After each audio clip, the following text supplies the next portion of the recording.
Assalamualaikum warahmatullahi wabarakatuh. Selamat malam teman-teman STI Gizi. Kali ini saya coba menjelaskan pendahuluan untuk matkul yang saya ambil, yaitu analisis laporan keuangan. Baik, tujuan kita belajar adalah tentunya ada goalsnya, bahwasanya tujuan kita belajar analisis laporan keuangan adalah agar mahasiswa bisa mengerti bagaimana menganalisa, menghitung, dan memberikan keputusan atau kebijakan perihal laporan keuangan tersebut. Kemudian saya berharap pada perkuliahan ini mahasiswa lebih aktif, karena bobot penilaiannya adalah seperti biasa, satu kehadiran 10%, kemudian keaktifan 20%, di mana itu keaktifan setiap kita belajar atau kuliah itu ada discuss, nanti kita akan hitung seberapa banyak keaktifan. Kemudian kita ada tugas kelompok dengan melakukan project kelompok bisnis, kemudian ada mid test 30%, kemudian final test 50%. Ada pun project kelompok bisnis itu adalah untuk dibuat beberapa orang untuk menjadi kelompok dan membuat video atau slide yang diupload di YouTube, Instagram, atau TikTok dengan hashtag pagar STIGBS Cibito, kemudian pagar analisis laporan keuangan, pagar Sartono SE AKMA. Kemudian materi yang bisa ditarik adalah masalah analisis laporan keuangan atau audit, hal perhitungan, proses, dan pelaporannya. Kemudian adapun objek yang bisa ditarik adalah konsultan keuangan pribadi atau perusahaan, kemudian visit ke bank, perusahaan asuransi, pegadaian perusahaan swasta. Kemudian referensinya adalah analisis laporan keuangan dari penulisnya buku analisis laporan keuangan oleh Sartono SE AKMA. Ini lagi on proses, mungkin ya, biar bersabar, kami sedang siapkan bukunya. Kemudian bab-bab kita akan belajar sebenarnya 15 bab, cuma kita sampai 14 saja. Adapun bab pertama adalah memahami analisis laporan keuangan, kemudian pertemuan kedua bentuk laporan keuangan, kemudian pertemuan ketiga analisis laporan keuangan, kemudian pertemuan keempat analisis sumber dan penggunaan dana dan modal, kemudian analisis cash flow, kemudian rasio aktivitas, kemudian rasio likuiditas, kemudian rasio solvabilitas, kemudian rasio profitabilitas. Kemudian pertemuan ke-10 kita belajar analisa laba kotor, kemudian analisa struktur modal, kemudian analisa kinerja keuangan bank, kemudian kita belajar time value of money, kemudian analisa BIP. Mungkin setelah itu UAS. Setelah pertemuan ke-7 biasa ada UTS. Mungkin itu yang kami sampaikan untuk pendahuluan. Kemudian selanjutnya kita langsung ke materi. Baik.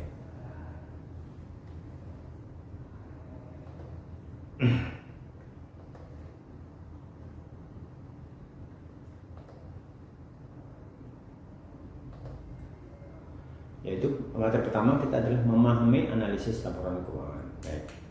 Peranan analisis laporan keuangan, karena laporan keuangan berbasis historis apa yang telah terjadi, yaitu pengambilan keputusan masa datang yang diperlukan informasi mungkin akan terjadi masa datang, dan analisis laporan keuangan digunakan untuk membantu mengatasi kesenjangan kebutuhan informasi dengan cara mengolah kembali laporan keuangan sehingga dapat membantu para pengambil keputusan untuk melakukan prediksi-prediksi.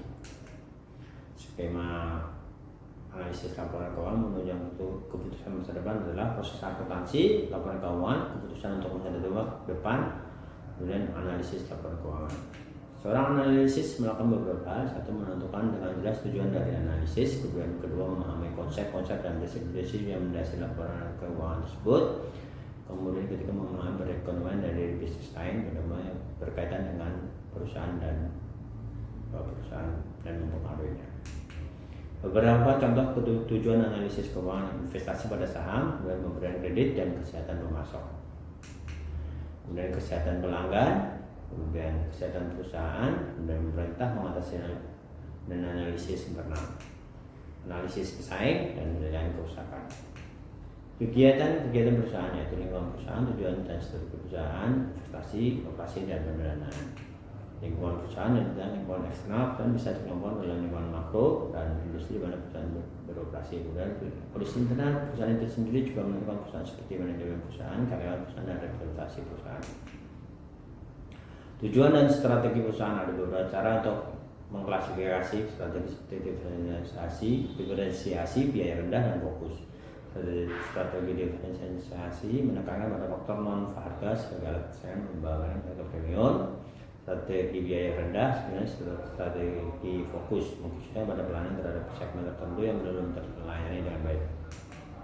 Kegiatan investasi, pendanaan, dan operasi. Investasi dan terjamin dalam aktiva dan investasi tersebut diperlukan untuk pendanaan. Perusahaan memperoleh pendanaan dari berbagai sumber, misalnya saham, kreditur, supplier, selalu tantangan pemerintah, selalu tanggung. Melalui kegiatan operasional inilah perusahaan berusaha mencapai tujuan pokoknya, yaitu meningkatkan nilai perusahaan atau meningkatkan saham, yang berarti meningkatkan kemampuan memegang saham.